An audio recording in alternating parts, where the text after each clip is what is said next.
ہے جو روزگار ہے. دیکھیے اصل تو ہونا چاہیے کہ کوئی بھی قوم جو پہلے تو سوچے کرے کہ نہیں جائز ہے. ایک بار وہ مسئلہ حل ہو جائے کہ ہاں شریعتاً جائز ہے تو یہ آتا ہے کہ سمجھے کہ اپنے پیسے کیسا ملٹیپل ٹائم یوز ہے. مطلب پیسہ ایک ٹائم آتا، پیسہ بار بار نہیں آتا. اگر اسی پیسے کو ایسا استعمال کیا جائے کہ جو بار بار کام آئے قوم کے لیے، ملت کے لیے، لوگوں کے لیے، تو زیادہ بہتر ہو. لیکن ہم لوگوں کے پاس ایسی پلاننگ یا ایسی نظر تو بہرحال ٹیکنیکلی نظر نہیں آتی. پہلی چیز تو یہ کہ ربیع الاول کی یا 12 ربیع الاول پر یہ تمام اخراجات کرنا درست ہے، اور نہ ہی نبی صلی اللہ علیہ وسلم نے دیا، نہ ہی صحابہ نے کیا، تابعین، تبع تابعین، صالحین، امام محدثین اس کا حکم نہیں دیا ہے، اور نہ ہی کسی مسلک میں، چاہے وہ اہل سنت والجماعت سے ہو یا اس کے علاوہ جتنے دیگر مسالک چلتے ہیں ان میں یہ دن اس کے کوئی مسائل یا کوئی فضائل ثابت. لیکن اس کو لوگ مناتے ہیں اور لاکھوں کروڑوں، میں سمجھتا اس سے زیادہ پورے ایک ملک کو لے لے، ہندوستان جیسے، یا ہمارا پڑوسی پاکستان لے لے، یا بنگلہ دیش لے لے، یا اس کے علاوہ مسلم 50 سے 52 ملک ہیں، ان میں جو پیسہ خرچ ہو رہا ہے اگر اسی پیسے کو ایک جگہ کنسٹرکٹیولی لگایا جائے، میں سمجھتا زیادہ ہم فائدہ اٹھا پائیں گے بنسبت اس کا ایک دن میں اس طرح سے بے جا بے وجہ خام و خواہ کے صرف کر دیں. مطلب اس کا کوئی بینیفٹ بھی نہیں. بہرحال میں یہی کہوں گا، اور بار بار میں نے کئی لیکچرز میں یہ کہا ہے،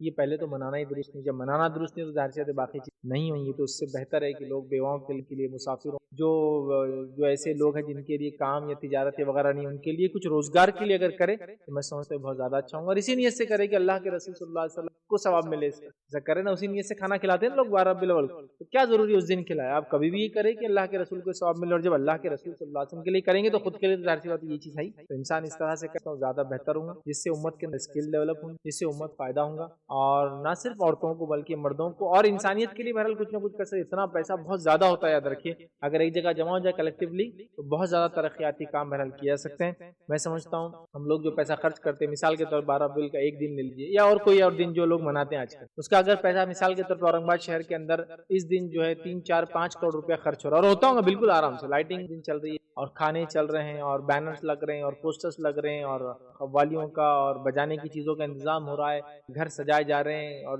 فلاں کیا جا رہا ہے. یہ پیسہ ملا کے لوگ یہ کرے کہ بھائی یونیورسٹی یا ایک کالج ہم کھول دیتے ہیں، ہر سال ایک کھل جائیں گے، اور اگلے سال کا پیسہ اس کو چلانے میں کام آ جائے. اتنا پیسہ نکلے کنسٹرکٹیولی، اور اس نیت سے کہ اللہ کے رسول صلی اللہ علیہ وسلم عیسیٰ علیہ السلام کے لیے، ٹھیک ہے نا، آپ اسی نیت سے کرتے ہیں نا عیسیٰ علیہ السلام کے لیے. لیکن انسانیت کو فائدہ دینے والا ایک ادارہ ہر سال قائم ہو جائے، جس کے ذریعے آپ نہ جانے کتنے لوگوں کو نفع اور فائدہ دے سکتے. بٹ امت کی بہرحال ایسی اس کو بدل کر اپنے پیسے کی ضرورت ہے. خاص طور سے ہمارا پیسہ بدعت اور شرک کے کام میں کبھی نہ خیال رکھیں، حرام چیزوں میں، ناجائز چیزوں میں کبھی نہ لگے، خاص خیال رکھیں، اور اپنا پیسہ ایسی جگہ آپ لگائیں جو کہ ثواب جاریہ بن جائے، ملٹیپل ٹائم یوز ہو، تاکہ ایک بار خرچ ہو. اور کہیں ان کے نام سے جو لوگ عید مناتے، عید میلاد النبی بولیے، اور جو بھی بہرحال الگ الگ مولد نام سے بھی آج کل انگلش وغیرہ میں عربی مولد مناتے ہیں، تو اس کی کیا حقیقت ہے؟ جب ان سے کہا جاتا ہے غلط ہے تو وہ کہتے ہیں بدعت حسنہ ہے.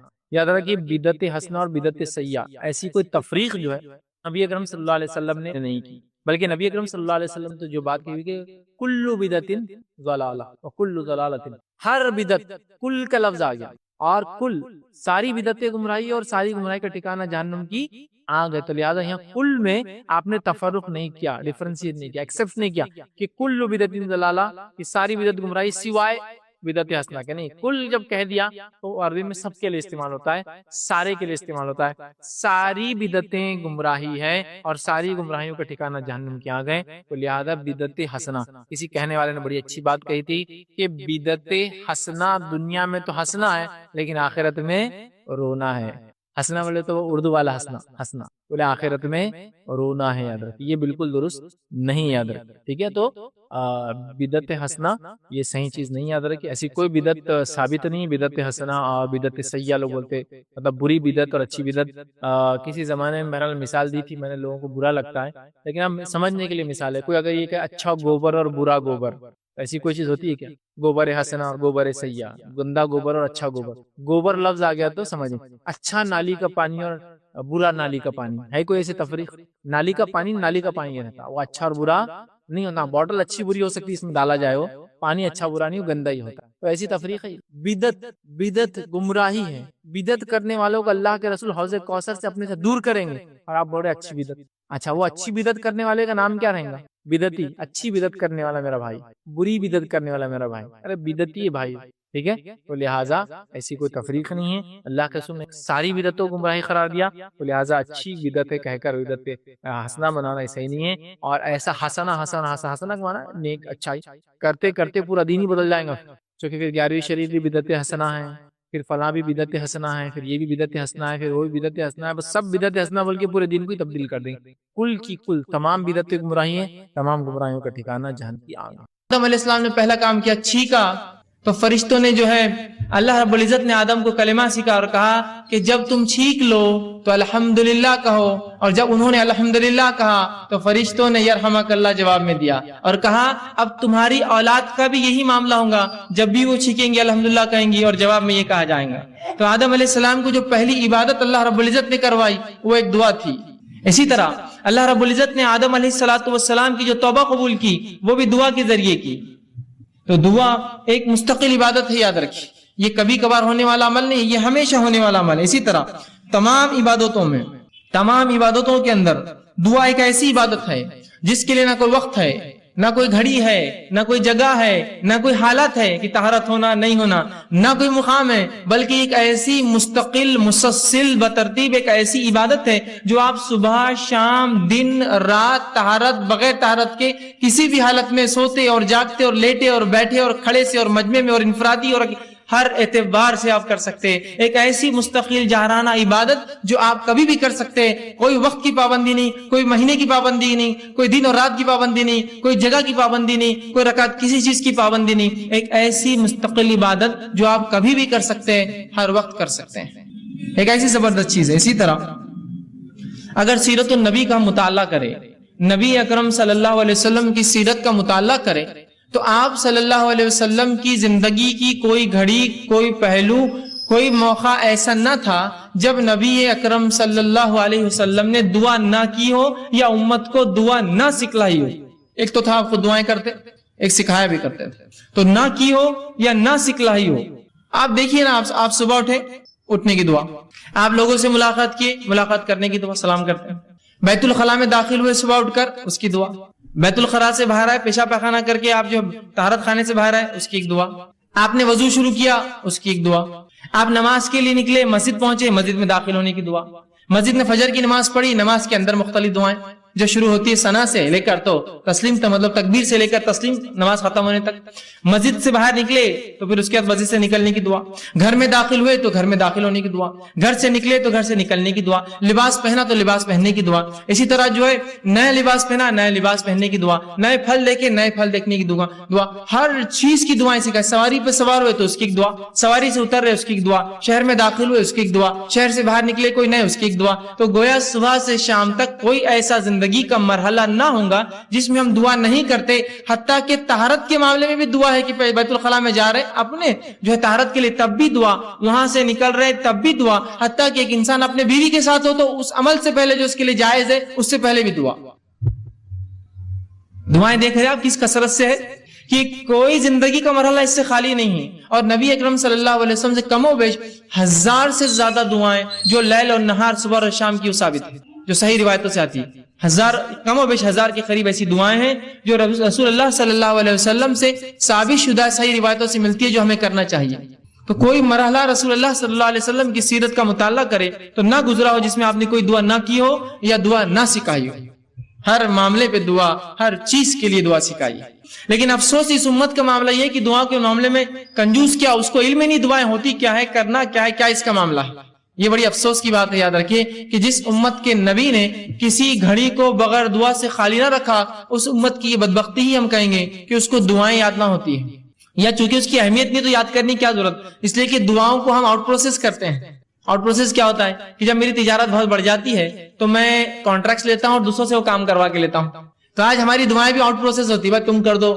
ہمارے گھر میں ایک ولی گزرے، انہوں نے سب کے لیے دعائیں کر دی. ہم تو نبی کی خاندان سے، ان کی دعائیں ہمارے لیے ابھی کافی ہے نا. تو اس طرح سے ہم دعائیں دوسروں سے کرواتے ہیں، خود سے کرنے کوئی معمول نہیں. تو دعا یاد رکھی عبادت ہے. اور نبی اکرم صلی اللہ علیہ وسلم کی سیرت میں ہم دیکھتے ہیں آپ پوری زندگی ہر وقت دعائیں کرتے تھے. اسی طرح جو ہے اسلام کے دوسرے اعمال جو فرائض جس کو کہتے ہیں، نماز، روزہ، زکوٰۃ، حج، اگر اس کا مطالعہ بھی کرے تو یہ بھی ایک قسم کی دعائیں ہیں. نماز کیا ہے آپ کی شروع سے لے کر آخر تک مختلف دعاؤں کا مجموعہ. آپ حج کرنے جاتے ہیں، کیا کرتے ہیں حج کے اندر، کیا اعمال ہے آپ کے؟ طواف کر رہے تو دعا، صحیح کر رہے تو دعا، جو ہے میدان عرفہ میں ہے تو دعا، مزدلفہ میں ہے تو دعا، جا رہے تو دعا. مطلب دعا ہی تو ہے حج پورا، دعا ہی تو ہے نماز پوری. تو یہ گویا فرائض بھی عبادت ہے. یہ جو فرض عبادتیں ہیں یہ بھی خود ایک قسم کی دعائیں ہی ہیں، یاد رکھیے۔ تو دعاؤں کی شریعت میں بڑی اہمیت یاد رکھیے۔ لیکن آج یہ ہماری بدبختی ہے، غلط فہمی ہے کہ ہم یہ سمجھتے ہیں دعا ایک ایسی چیز ہے جو مشکل حالات میں، پریشانی کے اندر، مصیبت کے اندر اس کو استعمال کیا جائے، ورنہ بہرحال اس کی ضرورت نہیں ہوتی۔ حالانکہ یہ ایک بہت بڑی غلط فہمی یاد رکھیے، بہت بڑی غلط فہمی کہ ہم محض اپنی ضرورت کے وقت دعا کریں، بلکہ ہمیں تو یہ حکم ہے کہ ہر بار ہم دعا کریں، یاد رکھیں ہر بار دعا کرے، ہر چیز سے پہلے دعا کرے، ہر چیز کی بعد دعا کرے، ہر چیز کی ابتدا میں دعا کرے۔ یہ غلط فہمی کو دور کیجیے کہ دعا کبھی کبھار مصیبت میں پھنس گئے، پریشانی میں پھنس گئے تو کرے، بلکہ دعا ایک مستقل جارحانہ ایک مومن کی زندگی کا عمل ہے جو وہ صبح شام اٹھتے بیٹھتے کھاتے پیتے، عبادتوں سے پہلے، عبادتوں کے اندر، عبادتوں کے بعد وہ جو ہے دعائیں کرتا ہے۔ اور اللہ رب العزت جو ہے دعاؤں کو قبول بھی کرتا ہے۔ ایک غلط فہمی یہ بھی ہوتی ہے لوگوں کو کہ یار میں نے اتنی دعا کی، ہم لوگ اتنی دعائیں کر رہے ہیں لیکن میری دعا قبول نہیں ہوتی۔ میں نے فلاں مسئلے کے لیے دعا کی، وہ چیز مجھے نہیں ملی، میں نے فلاں کام کے لیے دعا کی، وہ چیز کام نہیں ہوا، میں نے فلاں مسئلے کو فلاں کیا، آج تک وہ چیز نہیں ہوئی۔ یہ کیسی عجیب بات ہے کہ میں دعا تو کر رہا ہوں لیکن وہ چیز قبول نہیں ہوتی ہے، وہ چیز میری پوری نہیں ہوتی ہے، یا وہ کام میرا نہیں ہوتا ہے، پھر کیا فائدہ دعائیں کر کے؟ اور جب دعاؤں کا صحیح تصور اور دعا کیا ہے، ہم نے کیا سمجھا؟ دعا مصیبت کی ایک چیز ہے استعمال کی۔ اب مصیبت حل نہیں ہوئی تو پھر دعا کر کے فائدہ کیا ہے؟ ہم نے دعاؤں کو یہ سمجھا کہ مصیبت کی گھڑیوں میں اللہ کو پکارنا یہ دعا ہے۔ اب اگر مصیبت میں نے پکارا اور وہ دعا کا جواب نہ آیا، جو مجھے نہ سمجھا، تو پھر فائدہ کیا ہے دعا کر کے جس کا جواب نہیں آتا، جو قبول نہیں ہوتی؟ اور پھر یہ سوچ کر انسان یا تو دعائیں کرنا چھوڑ دیتا ہے۔ دعائیں کرنا چھوڑنا تو پھر ٹھیک ہے، لیکن اللہ رب العزت سے جو بدزنی وہ شروع کرتا ہے، یار دعائیں قبول نہیں کرتا اللہ ہماری، فائدہ کیا کر کے؟ بدزنی مطلب اللہ سے بدزن ہو جاتا ہے اور یہ کہنا شروع کر دیتا ہے کہ دعائیں میری قبول نہیں ہوتی ہے یار، یا دعا کر کے فائدہ نہیں میری قبول نہیں ہوتی۔ یہ بہت خطرناک چیز ہے، یاد رکھیے۔ پہلے غلط فہمی کی دعا مصیبت کی ایک چیز ہے، اس کے بعد اگر مصیبت دعا نہیں دوسری چیز کی، پھر انسان یا تو دعائیں کم کر دیتا ہے یا تو دعا کرنا چھوڑ دیتا ہے۔ یہ کم اور چھوڑنا تو ٹھیک ہے، اللہ سے شکایتیں شروع کر دیتا ہے، کیسا اللہ میری دعا قبول نہیں کیا، کیا فائدہ یار دعا کر کے، اپنی قبول نہیں ہوتی تو کر کے کیا فائدہ؟ یہ سب سے خطرناک مرحلہ، یاد رکھیے۔ اس میں انسان پھر جو ہے اس دائرے سے نکل جاتا ہے اور اکثر لوگ اس چکر میں جا کے شرک اور کفر تک پہنچ جاتے ہیں۔ کیسے؟ انشاءاللہ آگے میں رکھوں گا۔ جبکہ اللہ رب العزت نے اپنی کتاب میں اعلان کیا کہ تم دعا کرو، میں تمہاری دعاؤں کو قبول کروں گا۔ جس طرح میں نے ایک آیت آپ کے سامنے خطبے میں 2 آیتیں تلاوت کی، ایک آیت سورہ غافر سورہ نمبر 40، اس کی آیت نمبر 60 میں نے تلاوت کی، اس میں اللہ فرماتا اور کہتا ہے وَقَالَ رَبُّكُمُ ادْعُونِي أَسْتَجِبْ لَكُمْ، کہ تمہارا رب تم سے کہتا ہے، یا اللہ رب العزت کہتا ہے کہ تم اس سے دعا کرو، استجب لکم، میں تمہاری دعاؤں کو سنوں گا۔ کون کہہ رہا ہے یہ؟ اللہ کہہ رہا ہے تم دعائیں کرو اے مسلمانوں، میں تمہاری دعاؤں کو سنوں گا۔ استجب لکم ان الذین یستکبرون عن عبادتی، اور جو میری دعائیں نہیں کرتے، مجھ سے دعائیں نہیں مانگتے اور تکبر کی بنیاد پر نہیں مانگتے، جو اللہ فرماتا ہے یستکبرون عن عبادتی، جو دعاؤں کو نہیں کرتا تکبر کی بنیاد پہ، اور دعا عبادت ہے چونکہ یہاں لفظ ہے ان عبادتی، جو دعاؤں کی شکل میں میری عبادت نہیں کرتا تکبر کی بنیاد میں، سیدخلون جہنم داخرین، ایسے شخص کو میں جہنم کے اندر ڈال دوں گا اٹھا کر۔ سمجھ رہے بات کو کہ جو دعا نہیں کریں گے، تکبر کریں گے، دعا ایک عبادت ہے، تو اللہ فرما رہا ہے ایسے لوگوں کو اٹھا کر میں کہاں ڈال دوں گا؟ سیدخلون جہنم داخرین، ایسے لوگوں کو میں جہنم میں ڈال دوں گا۔ تو وہ اللہ دعا سنتا ہے، نہ کرنے والوں کو جہنم میں ڈالیں گا، تو کرنے والوں کی پھر ضروری اس کے لیے لازم ہے کہ وہ جواب دے، پھر اس کے نفس پہ لازم ہے، جب وہ کہہ رہا ہے مجھ سے کرو، نہ کروں گے تو جہنم میں ڈالوں گا، تو گویا تم کرو میں قبول کروں گا، یہ اس کا معنی ہے۔ دوسری آیت جو میں نے تلاوت کی سورہ بقرہ سورہ نمبر 2 آیت میں 186 اس میں اللہ نے فرمایا وَإِذَا سَأَلَكَ عِبَادِي عَنِّي فَإِنِّي قَرِيبٌ، کہ میرے بندے اے نبی تم سے سوال کرتے ہیں صلی اللہ علیہ وسلم، کہ میرے بندے سوال کرتے سَأَلَكَ عِبَادِي عَنِّي، میرے بارے میں، فَإِنِّي قَرِيبٌ۔ اگر قرآن کا آپ اگر طرز دیکھیں، قرآن کا جواب دینے کا اگر انداز اور اسلوب دیکھیں، قرآن میں جب بھی رسول اکرم صلی اللہ علیہ وسلم سے سوال ہوا تو اللہ نے فرمایا وہ تم سے پوچھتے ہیں فلاں، کہہ دو قل، وہ تم سے پوچھتے ہیں چاند کے بارے میں، کہہ دو قل کے لفظ آتے ہیں۔ سبحان اللہ، اس آیت پہ غور کیجیے، اللہ نے فرمایا وَإِذَا سَأَلَكَ عِبَادِي، میرے بندے میرے بارے میں پوچھتے ہیں، فَإِنِّي قَرِيب، کہہ دو بھی نہیں کہا، رسول کو نکال دیا بیچ میں سے، فَإِنِّي قَرِيب، کہہ دو ان سے کہ میں قریب ہوں، نہیں کہا فَإِنِّي قَرِيب، میں قریب ہوں ان سے۔ مطلب گویا جملے اور الفاظ کے اعتبار سے اس کے اندر قالا کا لفظ بھی نہیں آیا کہ نبی تم کہہ دو قل ان سے، یا قال یہ تم ان سے کہہ دو کہ میں قریب ہوں. رسول اکرم صلی اللہ علیہ وسلم کو بھی وہاں سے نکال کر انی قریب سیدھا جواب دیا گیا. حالانکہ سورہ بقرہ اٹھائیے، سوالات کا ایک سلسلہ ہے سورہ بقرہ میں، ہر سوال کے بعد آتا ہے کہ آپ سے سوال کرتے قل ان سے جواب کہہ دو، قل ان سے کہہ دو، قل ان سے کہہ دو، کہ اس کا معنی یہ. یہاں جب سوال ہوا کہ میرے بندے پوچھتے میرے بارے میں، تو رسول اللہ صلی اللہ علیہ وسلم کو قل بھی نکال دیا، فانی قریب، سیدھا اتنا قریب ہوں کہ مجھے یہ بھی کہنے کی ضرورت نہیں ہے نبی آپ کہہ دو میں قریب ہوں. تو کہا وَإِذَا سَأَلَكَ عِبَادِي عَنِّي فَإِنِّي قَرِيبٌ، جب میرے بندے پوچھتے ہیں میرے بارے میں نبی آپ سے کہہ دو کہ میں ان سے قریب ہوں. اجیب الدعوۃ الداعی اذا دعان، اور جو بھی مجھ سے دعا کرتے ہیں میں ان کی دعاؤں کو قبول کرتا ہوں، ان کی دعاؤں کا جواب دیتا ہوں. اور فرمایا فلیستجیبوا لی، تو انہیں چاہیے وہ صرف میرے سے ہی دعا کریں، مجھے سے ہی مانگے. ولیؤمنوا بی، اور مجھ پر ایمان لائے. لعلکم یرشدون، شاید کہ وہ ہدایت یافتہ ہو، شاید کہ وہ رشد و ہدایت پر قائم رہے. تو یہاں اللہ رب العزت نے اس کی وضاحت کر دی کہ اے لوگو تم پوچھتے ہو میرے بارے میں قریب ہوں، تمہاری دعاؤں کو سنتا ہوں، لہٰذا تم صرف مجھ ہی سے دعا کرنا تاکہ تم جو ہے رشد و ہدایت پر رہو. ولیؤمنوا، ایمان مرحل شرط ہے ہر چیز کے لیے، تو میں ایمان والوں کی دعائیں قبول کرتا ہوں. اور آگے فرمایا جو ہے تاکہ تم رشد و ہدایت پر قائم رہو. تو یہاں اس آیت نے وضاحت کر دی. اسی طرح رسول اللہ صلی اللہ علیہ وسلم نے فرمایا اور کہا، جامع ترمذی کی روایت آپ نے فرمایا ان الدعاء هو العبادہ، دعا عبادت ہے، عبادت ہے دعا، یاد رکھیں. اسی طرح فرمایا جامع ترمذی کی یہ بھی روایت ہے الدعاء مخ العبادہ، دعا عبادت کا مغز ہے، یہ عبادت کا مغز ہے. نماز دعا، حج دعا، یہ مغز ہے. دیکھیے ہر کسی چیز کے بعد دعا ہے نا، حج کے ارکان کر رہے دعا کر رہے، اس میں مغز ہے نا اس کا. تو دعا عبادت کا مغز ہے، یہ اتنی اہم چیز ہے، اس کو امت جو ہے غور کرے اور اس چیز کو سمجھے. اسی طرح اب جب میں نے یہ کہا اللہ کہتا ہے دعائیں کرو اور اللہ دعائیں قبول کرتا ہے، تو اللہ رب العزت دعاؤں کو کیسے قبول کرتا ہے، اس کا کیا طریقہ ہے؟ آئیے اس سے پہلے ایک حدیث دیکھتے ہیں جو دعاؤں کی قبولیت کے تعلق سے کہ اس کی مختصر صورتیں کیا ہوتی ہیں. جب میں نے کہا اللہ دعائیں قبول کرتا ہے تو اللہ دعاؤں کو کیسے قبول کرتا ہے، اس کا طریقہ کیا ہے؟ کیا جو میں مانگوں وہ کر دیتا ہے؟ طریقہ کیا ہے؟ آئیے سنیے. نبی اکرم صلی اللہ علیہ وسلم فرماتے ہیں، مسند احمد کی روایت ہے، ابو سعید خدری رضی اللہ عنہ حدیث کے راوی فرماتے ہیں آپ صلی اللہ علیہ وسلم فرمایا کہا مسلمان دعا کرتا ہے جس میں گناہ اور خطا رحمی کی اگر بات نہ ہو. ایک مسلمان اللہ سے دعا کرتا ہے جس میں گناہ کی بات نہ ہو، اللہ مجھے زنا آسان کر دے یا مجھے فلاں نہیں، گناہ کی بات نہ ہو، اور قطع رحمی رشتے توڑنے کی بات نہ ہو کہ اللہ میرا رشتہ ان سے توڑ دے میں ان سے فلاں کرتا ہوں، جس میں گناہ کی بات نہ ہو، رشتے توڑنی قطع رحمی کی بات نہ ہو، تو آپ صلی اللہ علیہ وسلم فرماتے ہیں اللہ 3 میں سے ایک ضرور عطا کرتا ہے.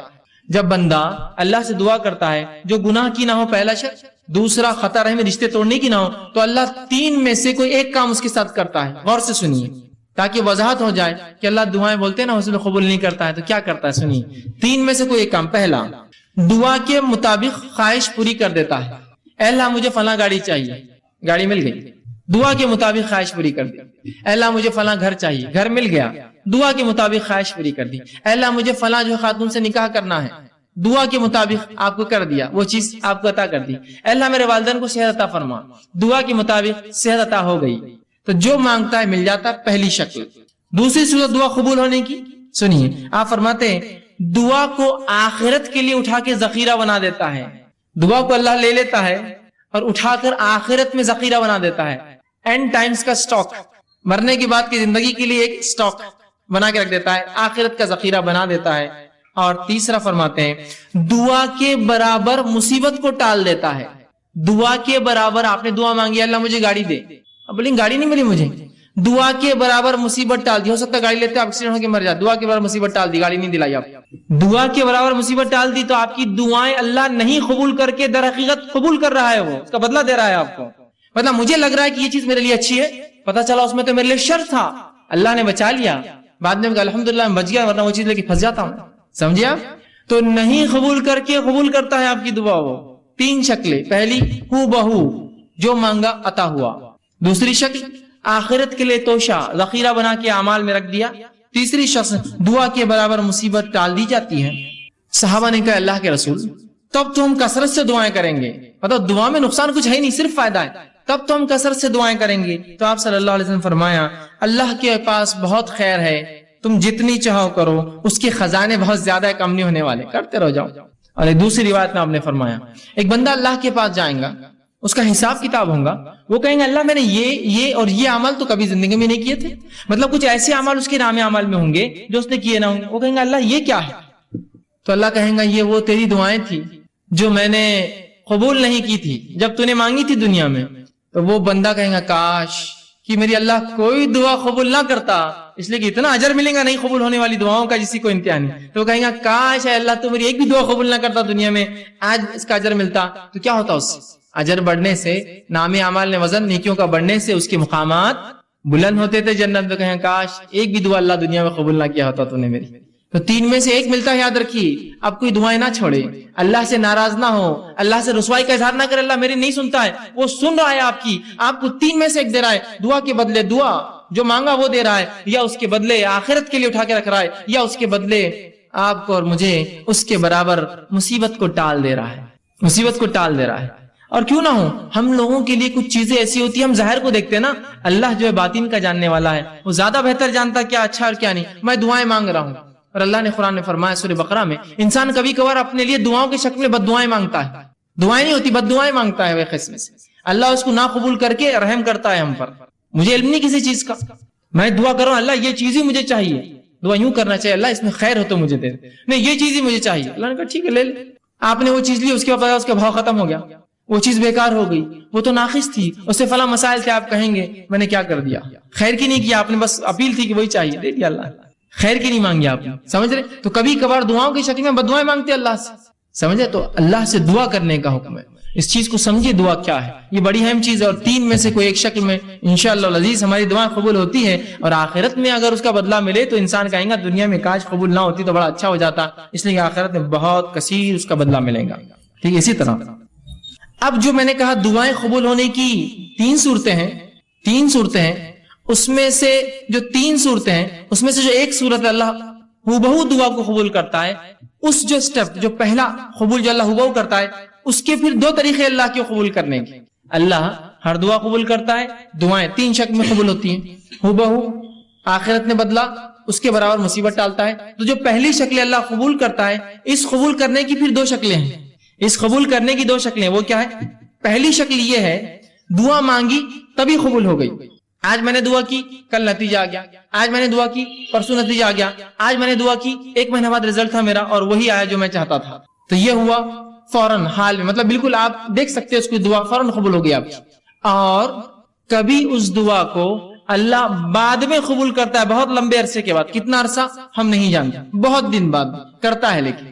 تو جو پہلی شکل ہے پھر اس کے دو ٹائپس ہوتے ہیں، پہلا فوراً، دوسرا تھوڑا وقت کے بعد۔ آئیے اس کی مثالیں ہم دیکھتے ہیں، جس میں دعا جو فوری قبول ہو جاتی ہے اس کی ایک مثال ہے، صحیح بخاری کی روایت ہے، آپ صلی اللہ علیہ وسلم فرماتے ہیں تین لوگ تھے بنی اسرائیل سے، اور وہ جنگل میں تھے، زوردار بارش ہونے لگی، تینوں نے گفا میں پناہ لے لی، اچانک اوپر سے ایک پتھر گرا اور گفا کی منہ پہ آ کے لگ گیا، گفا بند ہو گئی۔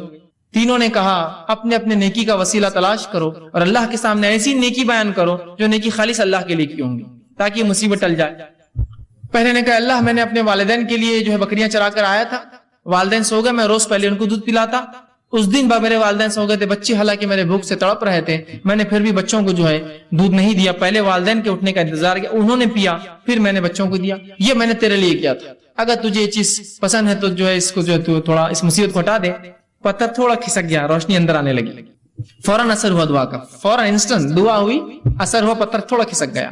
پھر دوسرے شخص نے دعا کی، اور تیسرا بہرحال تفصیلی ہے واقعہ بہت لمبا، تینوں نے دعا کی، ایک کی دعا پہ تھوڑا کھلا روشنی آئی، دوسرے کی دعا پہ اتنا کھلا کہ باہر دیکھ سکتے لیکن نکل نہیں سکتے، تیسرے کی دعا پہ وہ رول کر کے بازو ہٹ گیا اور تینوں باہر نکل گئے، جبھی اللہ نے جواب دیا ان کی دعا کا۔ یہ ایک شکل ہے۔ اب دوسری شکل جو اللہ بعد میں جواب دیتا ہے، جو بعید ہوتا ہے، عرصے بعد دیتا ہے، تو آئیے اس کی مثال قرآن نے دی۔ ابراہیم علیہ السلام نے اللہ سے دعا کی، سورہ بقرہ سورہ نمبر 2 آیت نمبر 129، اور فرمایا ربنا وابعث فیہم رسولا منہم یتلو علیہم آیاتک ویعلمہم الکتاب والحکمت ویزکیہم۔ اے اللہ ان لوگوں میں سے، انہی میں سے ایک رسول پیدا کر، اے اللہ ان لوگوں میں سے۔ دعا کب کیا آپ نے معلوم آپ کو؟ جب اسماعیل علیہ السلام اور حاجرہ علیہ السلام کو لا کر مکے میں چھوڑ دیا، مکے میں چھوڑنے کے بعد جب آئے تو ایک دعا کر رہے ہیں، کیا دعا کر رہے ہیں؟ اے اللہ میری اس اولاد سے، اسماعیل سے، اس کی نسل سے ان لوگوں میں سے جو ہے اللہ فرمایا ربنا وبعث فیہم رسولا منہم، انہی کے اندر سے ایک رسول انہی میں سے بھیج، یتلو علیہم آیاتک، جو تیری آیتیں پڑھ پڑھ کر انہیں سنائے، ویعلمہم الکتاب، اور تیری کتاب کا علم انہیں دے، والحکمہ، اور ان کو نبوی علم احادیث کا علم حکمت عطا فرمائے، ویزکیہم، اور ان کی نفسوں گناہوں سے پاک کرے۔ اور یہ دعا کا نتیجہ کون تھے معلوم آپ کو؟ یہ دعا کب قبول ہوئی؟ نبی اکرم صلی اللہ علیہ وسلم اس دعا کا نتیجہ تھے۔ آپ نے حدیث میں اس کی تفسیر کی اور فرمایا، آپ نے فرمایا میں اپنے باپ ابراہیم کی دعا کا نتیجہ ہوں۔ کتنے ہزار سال پہلے کی تھی ابراہیم علیہ السلام نے دعا؟ قبول کب ہوئی؟ وہ انہی میں سے رسول آیا، آخری نبی عرب تھے، اسماعیل علیہ السلام کی نسل تھے، لیکن ہزاروں سال بعد دعائیں رائے گا نہیں جاتی ہے، اثر لاتی ہی اثر ہو فوراً یا بعد میں، اور بعد کی فوراً کی مثال بھی میں رکھ دی، بعد کی مثال بھی رکھ دی آپ کے سامنے۔ تو اللہ کے رسول ابراہیم علیہ السلام کی دعا قبول ہوئی، ہر دعا قبول ہوتی، میری آپ کی بھی ہوتی ہے، لیکن فوراً نہیں ہوئی، کئی ہزار سال بعد اسی نسل میں اسماعیل علیہ السلام سے ایک نبی آئے۔ دعائیں خوب دیجیے، خوب دعائیں دیجیے، یہ دعائیں پتہ نہیں کب اثر لائیں، کتنے نسلوں بعد لائیں گی۔ ابراہیم علیہ السلام کی دعا ہزاروں سال بعد رنگ لائی، 3000 3,500 4,000 سال بعد دعائیں کرنا چاہیے۔ اس کے بڑے فضائل یاد رکھیے۔ تو 3 شکلوں میں سے پہلی شکل کی 2 قسمیں ہیں کہ فوراً اور دیر سے، لیکن یاد رکھیے اللہ رب العزت دعا قبول کرتا ہی ہے، دعا کبھی رائے گا نہیں جاتی۔ کبھی اپنی دعاؤں سے مایوس مت ہوئیے کہ میں نے دعا کی اور قبول نہ ہوئی۔ اسی طرح جو شخص جو ہے حاجت طلبی کے جو ہے ذریعہ دعاؤں کو سمجھتا ہے، اور جب حاجت اس کی پوری ہوگی سمجھتا ہے دعا غنیمت ہے، وہ شخص ایسا سوچ کر جو ہے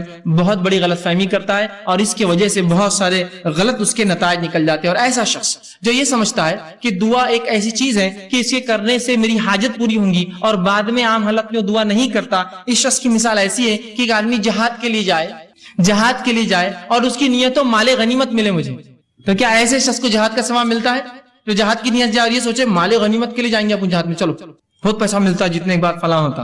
اور وہ شخص جو دعا کو عبادت سمجھ کے کرتا ہے، اس کی مثال ایسی ہے، وہ مجاہد جو میدان جہاد میں جاتا ہے، وہ سوچتا ہے یا تو پھر اللہ فتح دیں گا، یا تو جو ہے شہید ہو جائیں گے، جیت گئے تو مال غنیمت بھی شاید مل جائے گا۔ اس کی نیت اصل نہیں ہے، اس کا اصل مقصد عبادت ہے، وہ جہاد، اس کے اندر اس کو کیا ذیلی فائدے ملیں گے اس کے لیے وہ اہم نہیں ہے۔ تو ہم بھی جب دعا کر رہے ہیں تو ایسا نہ ہو کہ ہم صرف اس کے مقصد کے لیے کہ بس اللہ میرا مصیبت حل کر دے، بس دعا کر رہے اس کی بات نہیں، بلکہ دعا مستقل عبادت ہے، چاہے فائدہ ہو چاہے فائدہ نہ ہو۔ جیسے وہ مجاہد جو جہاد میں جا رہا ہے سوچ رہا مال غنیمت ملے تو میں جاؤں گا، تو اس کا جہاد فائدہ کا نہیں۔ وہ مجاہد جو سوچ رہا ہے مال غنیمت نہ ملے، فتح ملیں گی، فتح نہ ملے تو کم از کم شہید تو ہو جائیں گے، فائدہ تو ہر طرف، سمجھ رہے؟ تو دعا کو بھی آپ مخصوص نہ کر دے، مصیبت میں تو دعا کرو، دعا تو مصیبت، تنگ دستی، خوشحالی، فراوانی، اور ہر اعتبار سے صحت مندی میں اور بیماری میں اور ہر حالت سے امن میں اور خوف میں، ہر جگہ جو ہمیں جو ہے دعا کرنی چاہیے۔ اسی طرح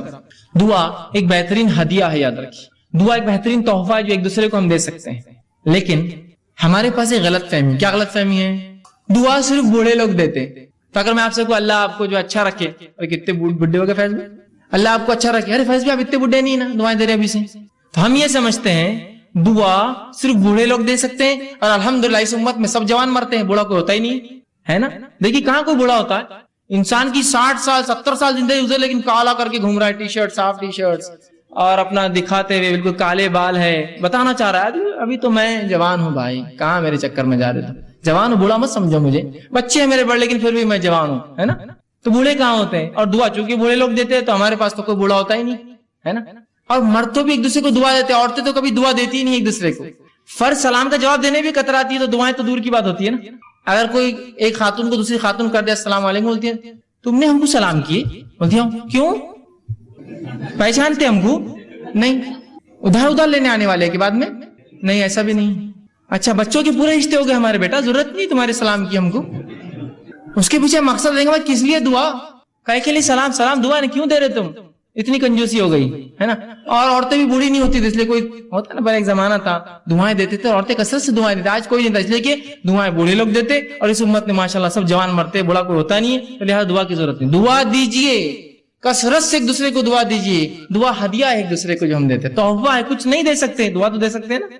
دوسرے ہدیوں کو پیسہ لگتا ہے، جیب خرچ ہوتا ہے، کچھ مت کیجئے، دعائیں تو دیجئے اچھی، ان میں ہرگز یہ کہنا نہیں چاہ رہا تحفے دیجیے مت، صرف دعائیں دیجیے، لیکن دعائیں دیجیے لوگوں کو، یہ بہترین ہدیہ ہے۔ نبی اکرم صلی اللہ علیہ وسلم جب صحابہ کچھ اچھا کام کرتے اسلام کے لیے، اور دین کے لیے شریعت کے لیے دعائیں کا تحفہ دیتے. چونکہ آپ کے پاس مال و دولت کہاں تھی اتنی, جو آتی خرچ کر دیتے, دعائیں دیتے فوراً. عثمان ابن عفان رضی اللہ عنہ نے جنگ تبوک میں خوب مال خرچ کیا, اللہ کے رسول نے خوب دعائیں دی ان کو, خوب دعائیں دی. ہدیہ ہے, دیجیے دعائیں ایک دوسرے کو, سلام کی شکل میں, سلام سے ہٹ کے مصیبتوں کی دور کرنے کی شکل میں, یا مختلف دعائیں جو آپ کو لگے اس کی پریشانی میرے بھائی میری بہن کی, میرے دوست کی, میرے رشتے دار کی, خوب دعائیں دیجیے ایک دوسرے کو. اور یہ دعاؤں کا چلن بالخصوص ہم دیکھتے ہیں ہند پاک میں بر صغیر میں بہت کم ہے, چونکہ ہمارا تصور کچھ اور ہی ہے. ایک غلط فہمی کی بنیاد پہ ہم دعا نہیں دے سکتے, تو میری دعا کہاں اللہ سنتا, میری کہاں قبول ہونے والی, دعاؤں کا معاملہ نہیں. لیکن آپ جائیں گے اگر اہل عرب کو آپ دیکھیں گے تو ماشاءاللہ ان میں آج بھی دعاؤں کا بڑا سلسلہ ہوتا ہے.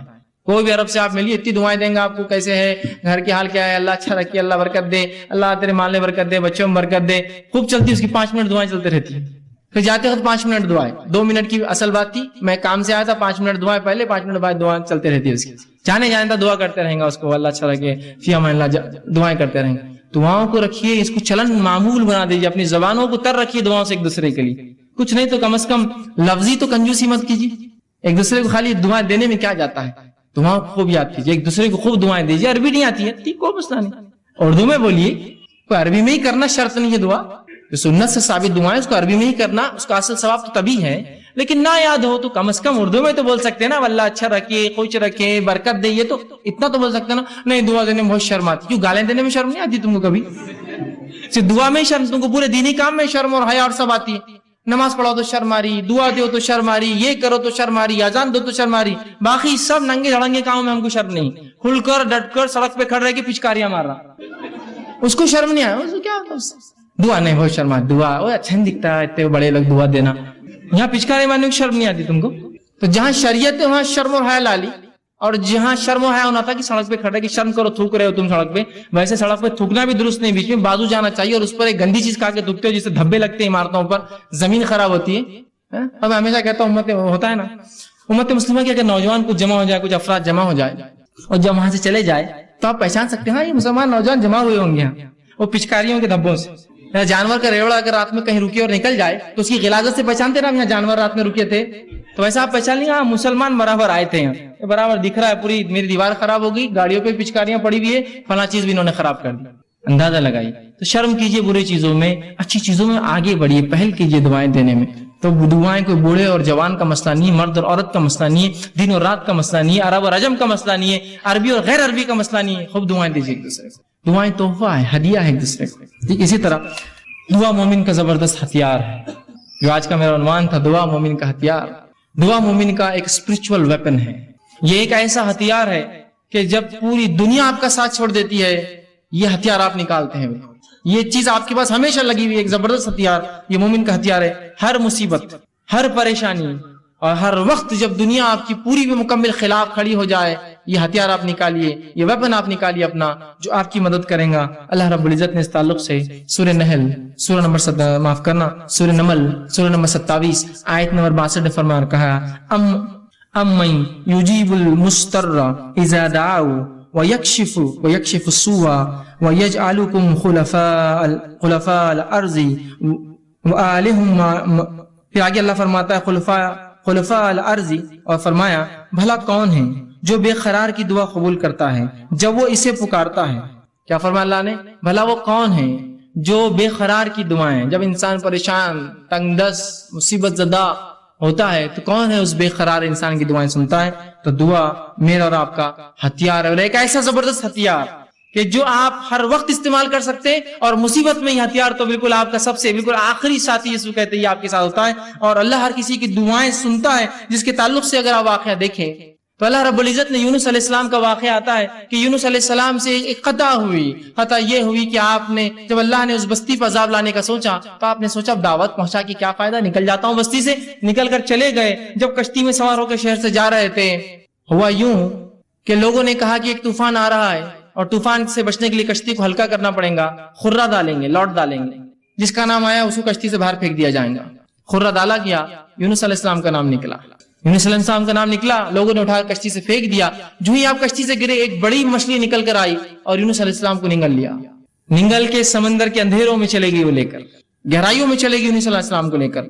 آپ تنہا ہے, مچھلی کے پیٹ میں ہے, مذاق نہیں یاد رکھیے, تنہا ہے, مچھلی کے پیٹ میں ہے, بڑی مچھلی ہوں گی بہت بڑی, اور مچھلیاں بہت بڑی ہوتی ہیں, مچھلی کے پیٹ میں ہے, کوئی سننے والا نہیں ہے وہاں, کوئی دیکھنے والا نہیں ہے. اس اندھیرے سے یونس نے آواز دی اپنے رب کو اور کہا, اللہ پر رب العزت نے اس بات کو اپنی کتاب میں سورہ انبیاء سورہ نمبر 21 آیت میں 87 اور 88 فرما کہا, فنادى في ظلمات ان لا الہ الا انت سبحانک انی کنت من الظالمین. یونس نے اس اندھیرے سے اپنے رب کو آواز دی ظلمات سے کہ لا الہ الا انت سبحانک, اے اللہ تیرے علاوہ کوئی ذات نہیں ہے, عبادت کے لائق تیرے علاوہ کوئی الہ نہیں ہے, انی کنت من الظالمین, میں گناہگار تھا. تو اللہ رب العزت نے یونس کی اس ظلمات سے آواز کو سنا اور نکال دیا یونس کو ظلمات سے باہر. تو اللہ رب العزت سب کی سنتا ہے, مانگنا تو آئے.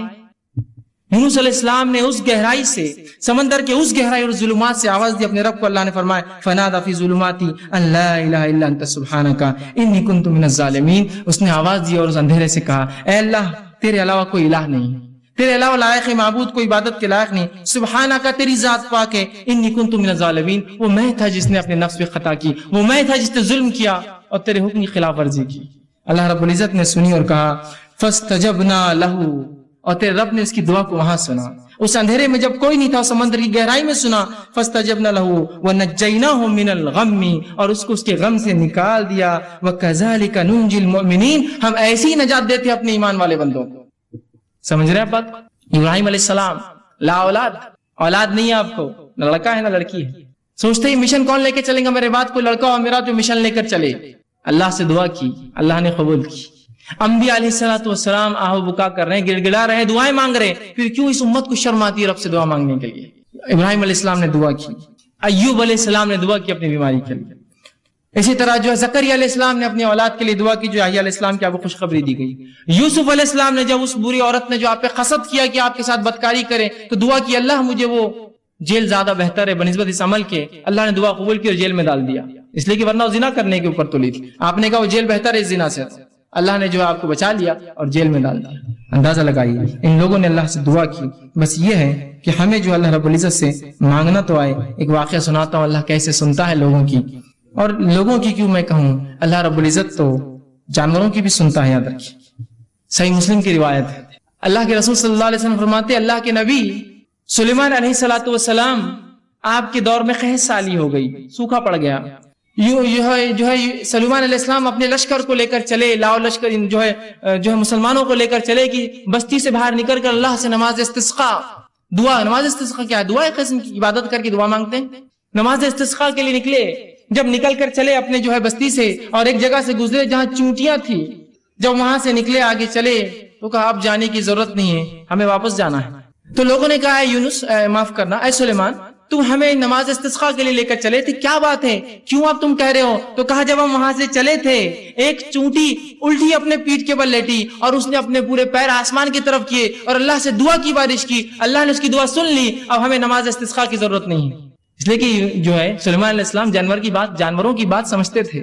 تو کہا اللہ نے اس کی دعا قبول کر لی, تو اللہ تو چونٹیوں کی قبول کرتا ہے, پھر تمہاری اور میری مومنوں کی کیوں نہیں سنیں گا؟ وہ چونٹی کو اللہ کی ولی نہیں تھی اور کوئی بزرگ نہیں تھی, جانور ہے وہ, اللہ اس کی بھی سنتا ہے. بس مانگنا تو ہے اپنے رب سے, رب سننے کے لیے ہی تو بیٹھا ہے اوپر, ورنہ اللہ نہ سنیں گا تو کس سے مانگیں گے بندے؟ بتاؤ مجھے. اگر وہ ذاتی سننا بند کر دے جو سننے والی اور سمیع ہے, تو میں کس سے پھر دعائیں مانگوں؟ اور جب لوگوں نے یہ سوچا کہ وہ ذات سنتی نہیں ہے, تو پھر لگے انسانوں کے در پہ مانگنے کے لیے.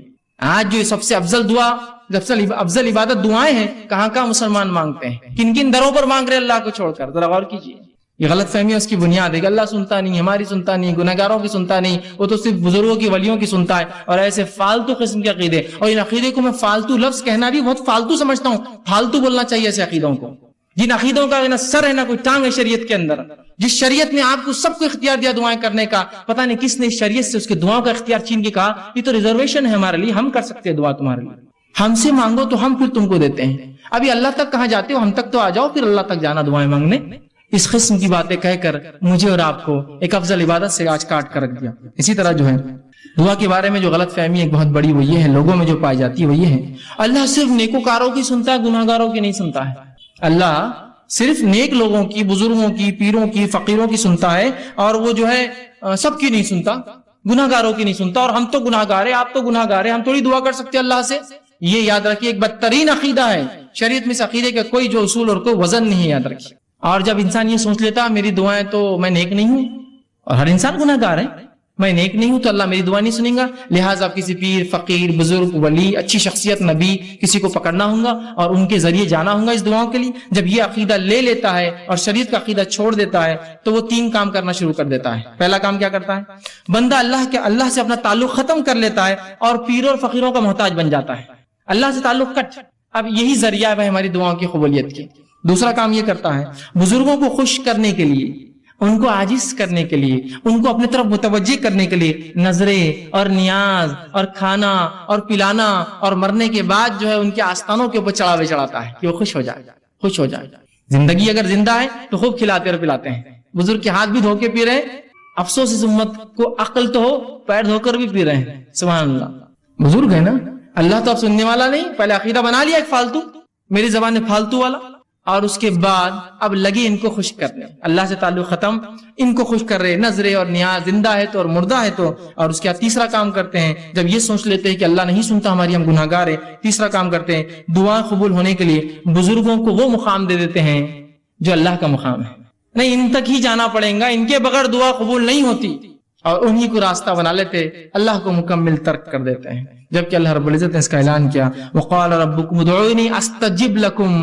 جو میں نے آیت پڑھی تھی، تمہارا رب تم سے کہتا ہے، ہمارا رب ہم سے کہہ رہا ہے اے لوگو کہ مجھ سے دعا مانگو، استجب لکم، میں تمہاری دعا کو قبول کرتا ہوں. ان الذین یستکبرون عن دعا، اور جو تکبر کرتے ہیں عبادتی، میری اس عبادت میں کی دعا نہیں کرتے تو میں انہیں اٹھا کر جہنم میں ڈال دوں گا. یہاں یہ کہا کیا؟ نیک لوگوں تم دعا کرو، تم دعا نہیں کروں گا تو اٹھا کے جہنم میں ڈال دوں گا.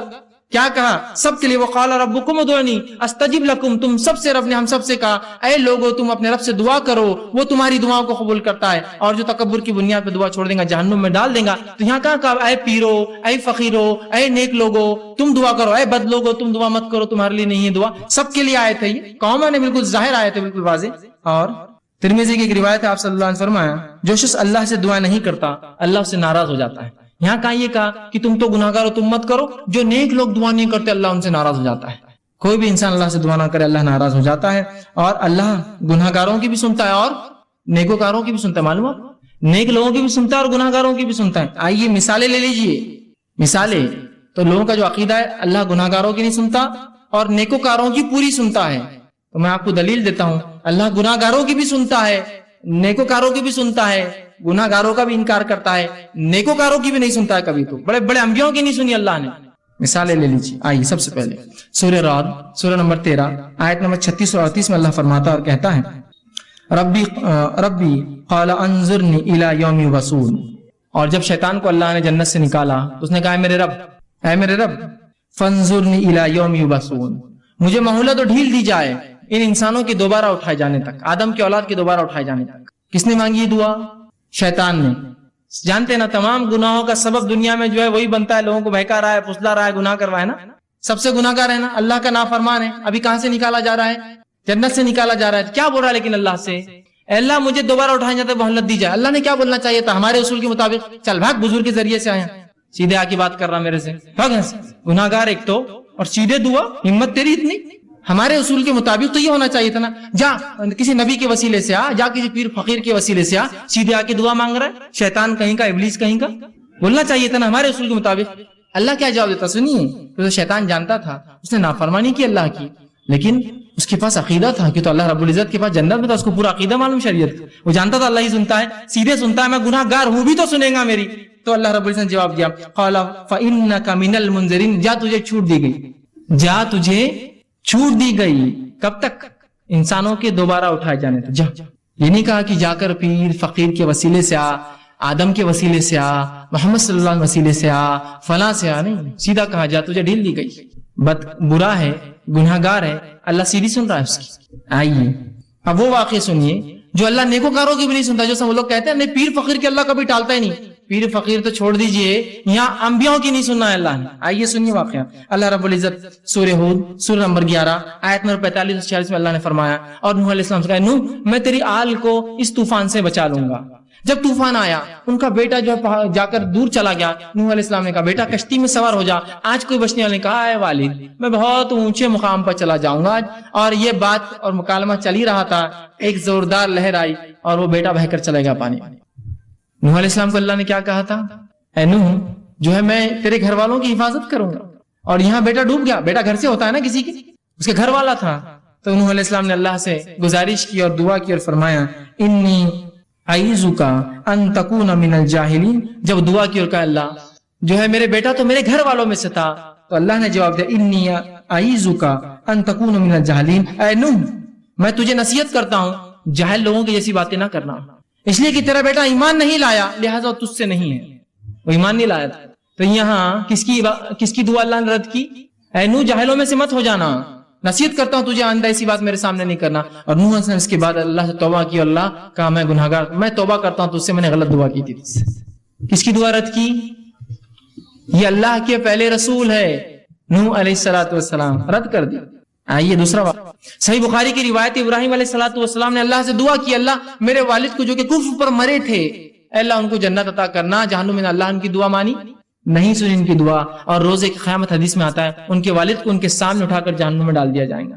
کہاں سنی؟ اتنے بڑے نبی, ابو الانبیاء, نبیوں کے باپ کہلاتے ہیں آپ, ابو الانبیاء بعد ترک کر دیا اللہ نے. آئیے صحیح مسلم کی روایت ہے, آپ صلی اللہ علیہ وسلم, آپ کا مقام تو ہم سب جانتے ہیں, آپ صلی اللہ علیہ وسلم دعا کی صحیح مسلم, اللہ میری قوم کو, امت مسلموں کو اچانک جو ہے سیلاب کے ذریعے نہ مارنا, پچھلی قوم میں جیسا مری تھی گناہ کی وجہ سے, اچانک جو ہے قحط سالی سے نہیں مارنا, سوکھے سے نہیں مار دینا, اور آپس میں ان کے جنگیں نہ ہو, اختلافات نہ ہو. اللہ رب العزت نے دو قبول کی کہ تیری امت ایک ساتھ قحط سالی میں نہیں مریں گی, غرق ہو کر نہیں مریں گی, لیکن وہ اختلاف ہونا اور جنگ نہ ہونا, یہ دعا میں رد کرتا ہوں. کس نے دعا کی تھی؟ نبی اکرم صلی اللہ علیہ وسلم. اللہ نے کیا قبول کیا؟ رد کر دی دعا. تو اس سے پتا چلا اللہ ہر شخص کی دعا سنتا ہے, جس کی چاہتا ہے قبول کرتا ہے, جس کی چاہتا ہے رد کر دیتا ہے, پھر چاہے نیکوکار ہو چاہے گناہگار ہو. یعنی نیکوکار, اس سے بڑے نیکی اور کون کر سکتا ہے؟ نوح علیہ السلام پہلے رسول, ابراہیم علیہ السلام برگزیدہ رسول, اور محمد صلی اللہ علیہ وسلم آخری رسول. تینوں کے واقعات رکھ دیے میں نے, نہیں سنا, انکار کر دیا اللہ نے. تو یہ چھوڑ دیجئے کہ اللہ صرف ان کی اور ان کی سنتا, اللہ سب کی سنتا ہے. مانگیے تو صحیح اس سے, مانگیے تو صحیح اس سے, اور تین طرح سے قبول کرتا ہے. سمجھ نا, اس بات کو یاد رکھیں. ورنہ پھر میں نے تو مانگا قبول نہیں ہوئی, ارے عقل پکڑو, چیزوں کو سمجھو. دنیا کی چیزوں میں تو صبر کرتے ہو بڑا, نہیں صبر کو ابھی فلاں ہو جائیں گا. یہاں معاملہ اللہ کا ہی ہو تو صبر نہیں آتا ہے لوگوں کو, جبکہ وہ ذات دینے کوئی بیٹھی, یاد رکھیے. بہرحال تو ہر شخص کو اپنے لیے اللہ سے خود دعا مانگنا چاہیے, پہلی چیز. دوسرا, اللہ قبولیت دعا کے لیے اس کی اپنی مرضی ہوتی ہے کہ اللہ جس کی چاہتا ہے اپنی مرضی, مصلحت اور اپنے اختیار سے جب چاہتا ہے جیسے چاہتا ہے قبول کرتا ہے, اور جب چاہتا ہے جیسے چاہتا ہے رد کر دیتا ہے. اس کی اپنی چوائس ہے. اس معاملے میں کوئی پوچھ نہیں سکتا اسے اللہ کیوں. سمجھے اب بات؟ لیکن ہمارا کام ہے دعا کرتے رہنا. اب دعا اور ظاہری اسباب, کہ ایسا نہ ہو کہ اب دعا کے چکر میں اب ظاہری اسباب بھول جائے. بہت دعا کی اہمیت پتہ چل گئی, اب ظاہری اسباب پورے خالی. ظاہری اسباب کیا ہے؟ کہ بھائی ایگزام میں پاس ہونا ہے, اللہ پاس کر دے, اللہ پاس کر دے, اللہ میرٹ میں لا دے, اللہ میرٹ میں لا دے. ارے پڑھو لکھو نا, اب اس کی کیا ضرورت؟ دعا کی اہمیت معلوم ہوگی اپنے کو, بس اللہ سے مانگنا ہے بس. یہ سو ظاہری اسباب کے ساتھ دعا. نبی اکرم صلی اللہ علیہ وسلم کا ایک شخص سے کہا, اللہ کے رسول کیا میں اللہ پر بھروسہ کر کے اپنے اونٹنی کو کھلا چھوڑ کے مسجد میں نماز کو آ جاؤں؟ تو آپ صلی اللہ علیہ وسلم نہیں, پہلے اس کے گھٹنے کو باندھ, پھر مسجد میں اللہ پہ توکل کر کے. ظاہری اسباب بھی ضروری ہے کہ آپ کوشش کے ساتھ دعائیں. نبی اکرم صلی اللہ علیہ وسلم جو ہے آپ صلی اللہ علیہ وسلم کے تعلق سے آتا ہے, جامع ترمذی کی روایت جو اونٹنی کا واقعہ میں نے آپ کو سنایا کہ باندھ اور اس کے بعد اللہ پر جو ہے توکل کر. اسی طرح آپ صلی اللہ علیہ وسلم جنگ بدر کا مشہور واقعہ ہے. جنگ بدر سے ایک رات پہلے نبی اکرم صلی اللہ علیہ وسلم بدر کے مقام پر پہنچے, اس پہاڑ کے پاس پہنچے, اس سے ادھر مسلمان, ایک کنویں تھے وہاں کچھ, اور وہاں کھڑے تھے, اور 319 کی قریب تعداد میں جو مسلمان وہاں جمع تھے. اب یہ الگ بات ہے کہ مسلمان 313 مشہور ہے, 319 تھے صحابہ جو جمع ہوئے.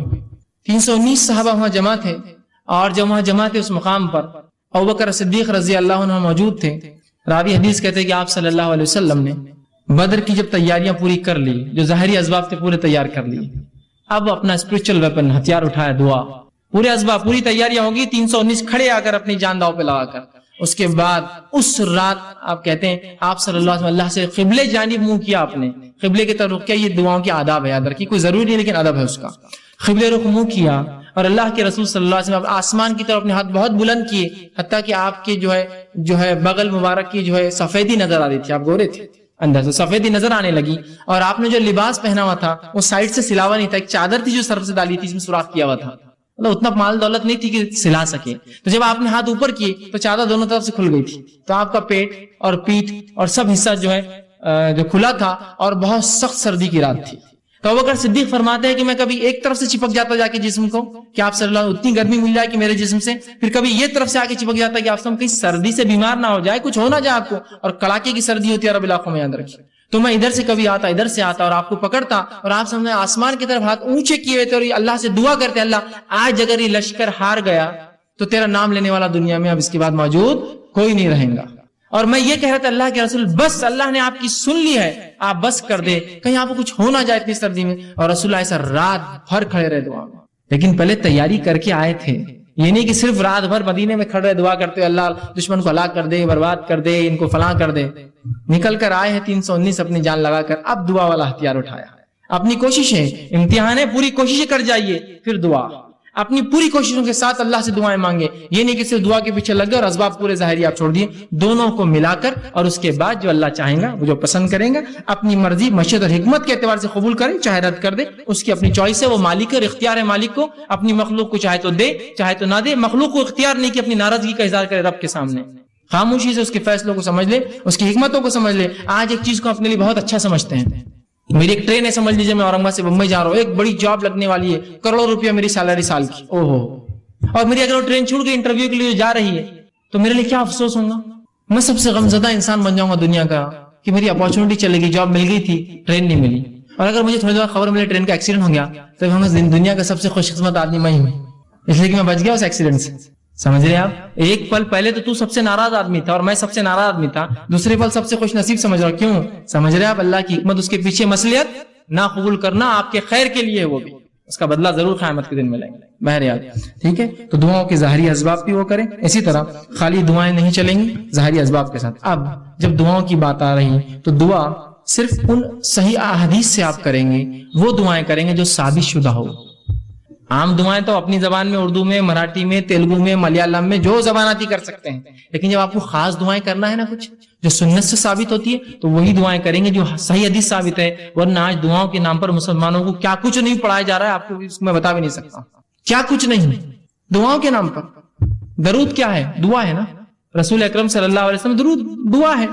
ایسے ایسے دعائیں ایجاد کر دی جو آپ نے کبھی زندگی میں بھی نہیں بتائے. جو آپ صلی اللہ علیہ وسلم دعائیں جو درود بتائے ہیں, کم و بیش 10-15 درود ہیں مختلف, الگ الگ, چھوٹے چھوٹے. اور سب سے بڑا کون سا ہے معلوم آپ کو؟ وہ جو نماز میں ہم پڑھتے ہیں اللہم صلی علی محمد, وہ سب سے بڑا ہے. اتنے درود بتائے آپ نے بس.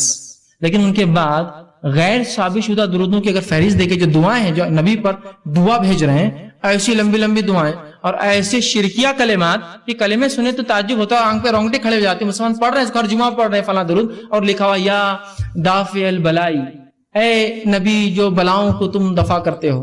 نبی اگر دعا ہی یہ درود ہے ان پر, ایسے درود نکال دو. ثابت شدہ ہونا ضروری ہے, ورنہ آج کل مختلف کتابیں مختلف ناموں سے ثابت شدہ ہو, یہ اس کی تحقیق ضرور کر لیں اس سے پہلے کہ آپ جب دعائیں کریں. اب آئیے دعاؤں کے تعلق سے کچھ فضیلتیں, کچھ کلیریفیکیشنز, کچھ آداب اس کے سکھا دیتا ہوں, کیسی دعائیں کریں اور کون سے اوقات میں دعائیں جلدی قبول ہوتی ہے. اور خاص بات, دعائیں کس کی قبول نہیں ہوتی.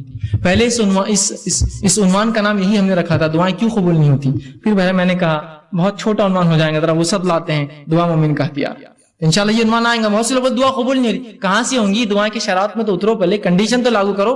ٹھیک ہے, تو آئیے دعا کی فضیلت کیا ہے, میں نے کچھ تو باتیں رکھی اور رکھ دیتا ہوں. دعا آپ صلی اللہ علیہ وسلم فرمایا عبادت ہے, جامع ترمذی کی روایت. اسی طرح اللہ سے دعا مانگنے والا جو ہے بڑی عظمت والا عمل ہے. اللہ سے دعا مانگنا عظمت والا عمل ہے. ترمذی کی روایت ہے, آپ صلی اللہ علیہ وسلم فرمایا کہ دعا سے زیادہ عظمت والا کوئی عمل اللہ کے نزدیک نہیں. دعا کرنا بہت عظمت والا عمل ہے, اور اس سے زیادہ عظمت والا اللہ کے نزدیک کوئی عمل نہیں.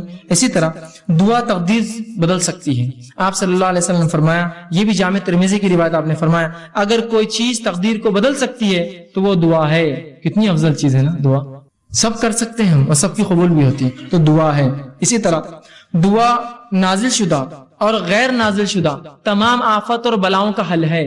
آپ صلی اللہ علیہ وسلم فرماتے ہیں, یہ جامع ترمذی کی روایت, آپ نے فرمایا اور کہا جو ہے دعا نازل شدہ آفات اور جو ابھی نازل نہیں ہوئی سب کے لیے نفع بخش ہے. لہٰذا اے اللہ کے بندو دعا ضرور کرو. مطلب جو بلائیں تم پر نہیں آئی اور جو بلائیں آئی ہوئی ہیں, دونوں کو ٹالنے کا حل راستہ کیا ہے؟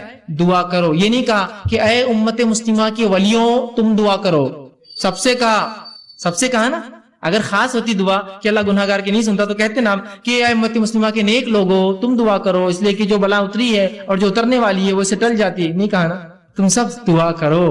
ٹھیک ہے, ہم سب سے کہا. اسی طرح دعا کرنے والے کو اللہ کبھی محروم نہیں رکھتے. دعا کے لیے ہاتھ اٹھانا یہ مسنون ہے, سنت طریقہ یاد رکھیے. آپ ہاتھ اٹھانا چاہیے دعا کے لیے, لیکن ہاتھ بہت لمبے لمبے نہیں پھیلانا, سوائے اس کے کہ آپ صلی اللہ علیہ وسلم عموماً جب ہاتھ اٹھاتے تو ہاتھ نزدیک ہوتے, ملے ہوئے ہوتے, حدیث میں آتا ہے ہاتھ ملے ہوئے ہوتے. ٹھیک ہے, اور جب آپ اشد بہت شدت ہوتی تو ہاتھ کو دور نہیں کرتے. وہاں پر شدت کی دعا تو ہاتھ کھولتے جاتا ہو نہیں. جب آپ شدت سے دعا کرتے تو ہاتھ اوپر کی طرف جاتے.